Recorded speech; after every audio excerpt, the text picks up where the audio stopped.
யோபு 37:5. நாம் கிரகிக்க கூடாத பெரிய காரியங்களை அவர் செய்கிறார். என் வாழ்க்கையில பெருசா எல்லாம் ஒன்றும் வேண்டாம்ப்பா, அட்லீஸ்ட் இதாவது நடக்கட்டுமே, இது நடந்தாவது நல்லா இருக்குமேன்னு சொல்றீங்களா? உங்களுக்கு தான் இந்த வார்த்தை. இது எப்படி நடந்துச்சுன்னு உங்களால யோசிச்சு கூட பார்க்க முடியாத, கிரகிக்க கூடாத பெரிய காரியங்களை நீங்க பார்க்க போறீங்க.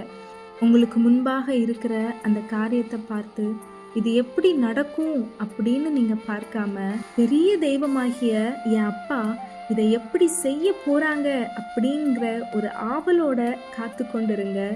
கிரகிக்க கூடாத பெரிய காரியங்களை செய்து உங்களை மகிழ பண்ணுவார். ஆமென்.